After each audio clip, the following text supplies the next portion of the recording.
Hi, I'm Dr. Maria Trakas, and I'm a physical therapist. Hi, I'm Dr. Susann Clothier, and I'm a chiropractor. And we're both clinicians at Performance, Spine, and Sports Medicine. Today we're here to talk to you a little bit about sciatica. So what are the objectives of our talk? Essentially, we're going to talk about sciatica. We're going to define it for you. We'll discuss some common causes. We'll review the basic signs and symptoms, go over how a diagnosis is made, and then we'll talk a little bit about treatment options, both chiropractic and physical therapy. Some basic back facts.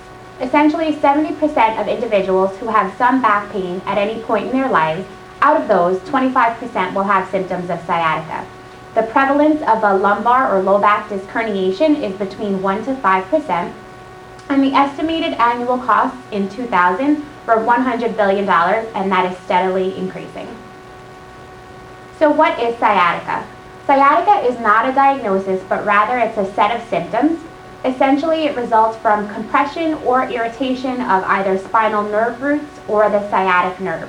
So essentially, when you hear the word sciatica, it pretty much just means that you have pain in the back of your leg, but the causes can be many. So what is the sciatic nerve? The sciatic nerve is composed of the nerve roots from L4 to S3. The nerve roots run through the greater sciatic foramen of the pelvis, through the gluteal muscles, below the piriformis muscle. Once it passes the piriformis, it runs deep to the gluteus maximus, midway between the greater trochanter and ischial tuberosity. In some cases, the sciatic nerve actually pierces the piriformis muscle rather than passing above or below it. So what are some common causes of sciatica? Disc herniations occur in about 90% of people, so it's the most common cause, closely followed by spinal stenosis, piriformis syndrome, pregnancy, and weight gain. Disc herniation, as I mentioned, is about 90% of sciatic cases. Essentially, the disc causes pressure on the lumbar or sacral nerve roots. There's swelling of the nerve and of the surrounding structures causing pain. Also, spinal stenosis. So that's basically a narrowing of the spinal canal, and that can be due to a variety of things ranging from bone spurs, inflammation, a herniated disc, and a spondylolisthesis, which is essentially the slippage of one vertebra on the other. Pregnancy and weight gain kind of fall into similar categories. They both result in excessive weight gain in the front of the abdomen, causing more pressure on the sciatic nerve, and tumors or trauma can also cause the same. Piriformis syndrome is another potential cause.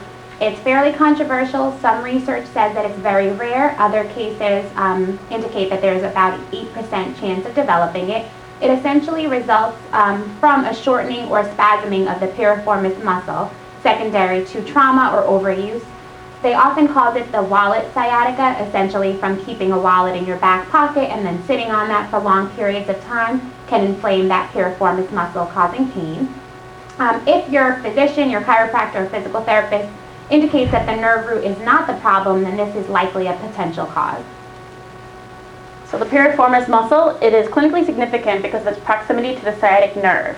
It may become inflamed and spastic and compress the sciatic nerve right in that area and cause the pain to go along the entire course of the nerve, originates from the sacrum and inserts into the greater trochanter to the femur, could cause particular pain right down that posterior thigh. And the gluteal muscles, they also have active myofascial trigger points all along them. That refers pain to the posterior thigh, which is really similar to a sciatic type pain. And the pain pattern is about L5-S1 disc defect with a nerve root compression. So this is an example of what a trigger point may feel like if you have one. The bull sticking his horn right up in you. So signs and symptoms. Pain in the buttocks or leg, worse when sitting. Burning or tingling down the leg, weakness, numbness, or difficulty moving the leg or foot, constant pain on one side of the buttocks, and a shooting pain that makes it difficult to stand up with a straight leg. And how is sciatica diagnosed? Here at Performance, Spine, and Sports, we use a lot of orthopedic tests, provocative tests, whether you're a chiropractor or physical therapist. These are some of the examples of the tests that we may do to determine whether it's sciatica, herniated disc, stenosis, anything like that. We also do EMG, which is nerve testing, also X-ray and MRI for diagnosis. Treatment options, as far as chiropractic goes, is you would have an initial evaluation with a board-certified doctor of chiropractic. What this includes is both the full history of the patient and their family history, because that's very important. Review of systems, which is, urinary, digestive, respiratory, cardiovascular, everything like that. We do a review of previous imaging and testing, whether you had x-ray performed somewhere else, something like that. History of previous treatments, how have you tried to fix this before? Orthopedic and neurological testing, as well as a report of findings where I explain to you what your diagnosis is, what this means, that type of thing. There's also modalities that we use: heat, ice, electric stim. There's a hands-on manipulation, which is what chiropractors are known for. Instrument adjustment, if someone doesn't like to hear that popping, cracking type noise, there's instruments we can use that are very specific. We also do flexion and distraction, which is Cox technique, sacro-occipital technique, and spinal decompression, which helps just traction out that disc. Another set of treatments that we do is also Graston technique, active release technique, kinesiotaping or strapping, drop table, Webster technique for our pregnant patients, massage, and ergonomic retraining. So what are some treatment options physical therapy-wise? As Dr. Susie mentioned, a thorough evaluation is conducted, this time by licensed physical therapists, and each patient comes out with an individualized treatment plan. As we discussed, the causes of sciatica are many, so you want to make sure that you're being treated for the right thing. In the early stages, we really try to manage your symptoms, so essentially we'll use different modalities, ice or heat as appropriate. Some patients find benefit in TENS or electric stimulation. Myofascial release, massage techniques, we'll do some gentle stretching if appropriate. We do follow some direction-specific exercises, so for instance, usually people with herniated discs will typically benefit from more backward bending type activities. And then we also use taping, either rock tape, kinesio tape, or leukotape as a postural reminder and to help with pain. So as the pain gets better, we'll gradually progress exercises. Oftentimes we find that people with back pain have a deficient core or hip musculature, so they benefit from strengthening of those areas. Eventually we want to work toward a return to work and/or recreation. So we'll make suggestions for how to set up your workstation, teach you how to bend and lift properly so that when you do go back to work or your recreation that you don't re-injure yourself.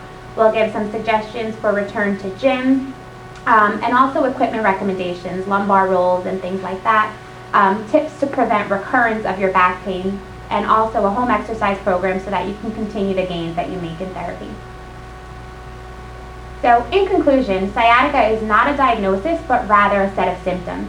So it's super important that you get an accurate diagnosis in order to ensure a full recovery, and chiropractic and physical therapy care is beneficial in all stages of the recovery process. Some frequently asked questions in terms of sciatica. One of the common ones is, will my sciatica come back? And essentially what we say is that treating your back pain is almost like how you treat your teeth. So you brush and floss proactively so that you keep a healthy mouth and gums, and that's pretty much the same thing for sciatica. So if you want to keep your sciatic symptoms away, it's important that you continue with your exercise in order to keep that from coming back. Another common question is, do I need to see physical therapy and chiropractic for the rest of my life? The answer to that is no, but it's kind of an extended answer for this one. Physical therapy is when you come for acute type care. You get the exercises you need. When they feel like you're ready to go home and have your at-home care program, they'll release you and you keep going doing your at-home exercises to prevent that type of thing from happening again. Chiropractic, same thing. My main goal is always to get you about 50% better, and then from there another 50% better, another 50% better, so on and so forth. A great thing about chiropractic is also maintenance care. Just like the brushing your teeth example, you want to make sure your spine is moving and everything, all the joints are moving correctly, that you prevent this from happening again. So a little maintenance care doesn't hurt, just like brushing your teeth every day. One of the other most common is, can I return to the gym after an episode of sciatica? So the short answer is yes.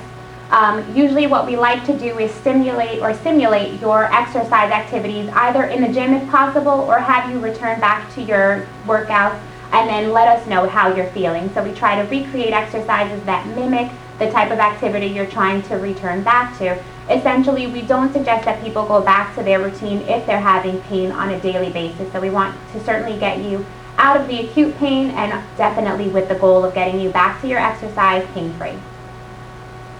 And the final question is, should I do physical therapy and chiropractic at the same time?